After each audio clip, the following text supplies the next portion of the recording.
పేరు పేరున నా దేవుడు నిండారులుగా దీవించునుగాక. మీరందరూ కూడా ఉత్తమమైన మార్గం ఎన్నుకొని దేవుని సన్నిధిలో కనపడాలని, ఆయన రాజ్యానికి మనం వారసులవి సిద్ధపడే కృపను మనకు దయచేయమని, ఈ రాత్రికాల సమయంలో దేవుడు నీతో నాతో మాట్లాడమని ఈ ఒక వాక్యాన్ని చూపిస్తాం. ద్వితీయోపదేశ కాండము 13వ అధ్యాయము 4వ వచనాన్ని నేను చదువుతున్నాను. అందరూ బైబిల్ ఉంటే తీసి చదవటానికి ఇష్టపడండి. దేవుని రాజ్యానికి వారసులవ్వండి. మీరు మీ దేవుడైన యెహోవాను లోబడి ఆయనకే భయపడి ఆయన ఆజ్ఞలను అనుసరించి ఆయన మాట విని ఆయన సేవించి ఆయనను హత్తుకొని ఉండుడి అంటున్నాడు. ద్వితీయోపదేశ కాండంలో మోషే గారు రాసిన గ్రంథం ఇది. ద్వితీయోపదేశ కాండంలో మోషే గారు రాసిన గ్రంథంలో నుంచి కొన్ని మాటలు తెలుసుకుందామని. మీ దేవుడైన యెహోవాకి లోబడి ఉండాలి. మనం లోబడి ఉంటున్నామా? తగ్గింపు జీవితం మనకున్నదా? ఒక్కసారి మన హృదయాలు పరిశోధించుకుందాం. లోబడి ఆయనకు లోబడాలి. ఎవరికి లోబడుతున్నాం మనం? వచ్చే అధికారులకు లోబడుతున్నాము, నాయకులకు లోబడుతున్నాము, మన పైన వారి గురించి లోబడుతున్నాము. అది ఇప్పుడు వరకే శాశ్వతం. దేవునికి లోబడి ఉంటే పరలోక రాజ్యానికి మనము వారసులుగా సిద్ధపరుస్తానికి ఆయన నిన్ను నన్ను కూడా ఒక బలమైన పాత్రగా చూడాలని ఆశపడుతున్నాడు. ఆయనకు లోబడి ఉందామా? ఆయనకు లోబడి ఉండి దేవునికి కూడా లోబడి ఉండాలంట. దావీదు కూడా లోబడి ఉండి ప్రార్థన చేసుకుంటాడు. అయ్యా, ఈ యుద్ధానికి వెళ్దామని నేను ఆలోచన చేస్తున్నాను, అది నీ చిత్తమేంటో నాకు బయలుపరుస్తాయని లోబడి తగ్గింపు మనస్తత్వంతో అడుగుతున్నాడు. మనం రాజయ్యుడిని కూడా అలా అడుగుతున్నాడంటే మనం అడుగుతున్నామా? అడగట్లంట. నాకు తెలుసయ్యా అంతా, అది అలా జరుగుద్దయ్యా, ఇది ఇలా జరుగుద్దయ్యా, నేను ముందే నాకు తెలుసయ్యా అని మనం ముందులుగానే సాకులు చెబుతున్నాం. మోషే కూడా అలాంటి సాకులు చెప్పిన వాడు. నాకన్నా పెద్దవారు ఉన్నారయ్యా, నత్తివారు ఉన్నారయ్యా, నేను మాట్లాడతానే సరిపోదు అంటున్నాడు. అలాంటి వాడిని ఇల్లంతటిలో నమ్మకమైన వాడిగా చేశాడు. నిన్ను నన్ను కూడా లోబడి ఉంటే ఆయనకు భయపడి ఉండాలి. ఆయన ఆజ్ఞలు పాటించాలి. నిన్ను వలే నీ పొరుగు వారు. తల్లిదండ్రులను సన్మానించమని ఎంతమంది సన్మానిస్తున్నారు? పొరుగు వారిని ఎవరు ప్రేమిస్తున్నారు ఈ రోజు?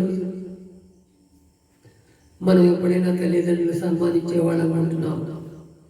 ఒకసారి మన హృదయాలు పరిశోధించుకుందాం. ఈ రాత్రి కలిసి దేవుడు నీతో నాతో మాట్లాడేవాడు. తల్లిదండ్రుల్ని సన్మానించండి. అలా ఉంటున్నామో లేదో ఒకసారి మన హృదయాలు పరిశోధించుకోవచ్చు. లోబడి ఆయనను సేవించాలి. ఆయన మాత్రమే లోకానికి దేవుడై ఉన్నాడు. సర్వలోకానికి ఆయనే దేవుడై ఉన్నాడు. ఆయన సేవిస్తున్నాము. మన హృదయాలు ఒకసారి మన హృదయాలు పరిశోధించుకుందాం. అయ్యా, నేను లోబడి ఉంటానయ్యా, నీకు లోబడి భయపడి ఉంటానయ్యా, నీ ఆజ్ఞలు నేను అనుసరించి నీ మాట సహకారం నేను నడుస్తానయ్యా అని ఆయన హత్తుకొని ఉండాలండి. ఆయనను హత్తుకొని ఆయన నిన్ను నన్ను కూడా ఆయన అరచేతిలో దాచి ఉంచాడు. ఆయన నిన్ను నన్ను కూడా ఆయన చేతుల కింద రెక్కల కింద భద్రపరిచాడు. అలాంటి వారిగా ఉంటున్నామా లేదా ఒకసారి పరిశీలన చేసుకో. ఎవరైనా ఆయన మాటలు విని ఆయన ఆజ్ఞలకు భయపడి ఆయన రాజ్యానికి వారసులైతే నిన్ను నన్ను కూడా ఒక ఉన్నతమైన స్థానంలో చూడాలని కోరుకుంటున్నాడు. మీరు మీ దేవుడైన యెహోవాకు లోబడి ఆయన ఆజ్ఞలు భయపడండి, ఆయనను సేవించి ఆయనను హత్తుకొని ఉండవలను అని లేఖనాలు తెలియపరుస్తున్నాయి. ఆయన హత్తుకొని ఉందామా? ఆయనకు లోబడి ఉందామా? ఆయన ఆజ్ఞలను పాటిద్దామా? మనం ఒకసారి మన హృదయాలు పరిశోధించుకోవాలి.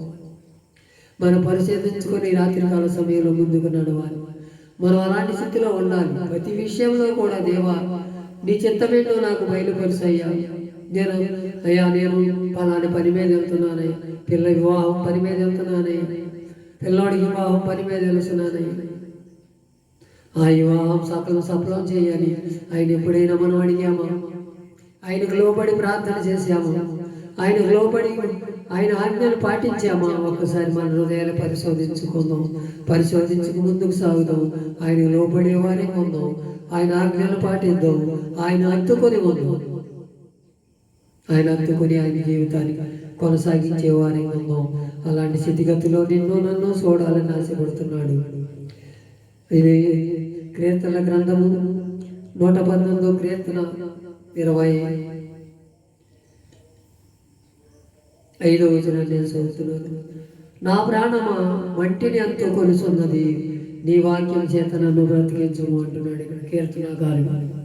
మన ప్రాణం అంట మట్టిని అంటుకుంటుందంట. మట్టి అంటే చనిపోయే స్థితిలో ఉన్నాం.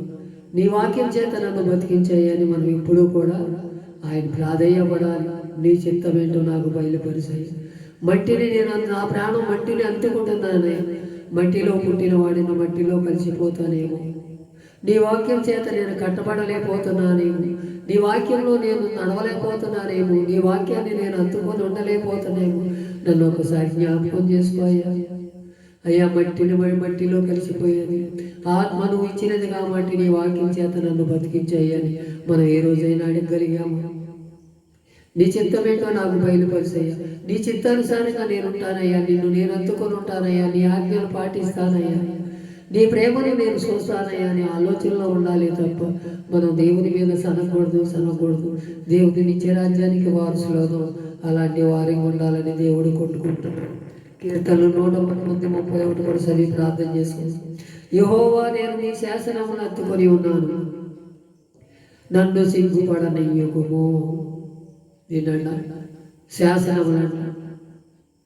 అక్కడేమో ఆజ్ఞలు, ఇక్కడేమో శాసనములు. ఆయన శాసనములు ఏది కూడా తీసివేసేది కాదు. ఆయన ఒక శాసనం నీ మీద నా మీద ఉంచాడంటే ఆ శాసనముని స్థిరపరుస్తాడంటే, స్థిరపరిస్తే నిన్ను నన్ను కూడా ఉన్నతమైన స్థానంలో నిలబడతాడు. నా దేవుడు గొప్పవాడు, నిన్ను కనికరిస్తాడంటే అది ఉచితమైన కృపే కదా. ఆయనను అనుసరించాలి మనం ముందులా, ఆయనను హత్తుకోవాలి. అప్పుడే మన జీవితాలు బాగుపడతాయి, మన జీవితాల్లో మెరుగైన స్థానంలో ఉండగలుగుతాం. అలాంటి స్థితి నీకు నాకున్నదా? ఆయన ఆజ్ఞలు పాటిద్దాం. ఆయన ఆజ్ఞలు పాటించి ఆయన రాజ్యానికి వారసులు అవ్వాలి. అలాంటి స్థితిగతిలో పొందాలని నిన్ను నన్ను కోరుకుంటున్నాడు.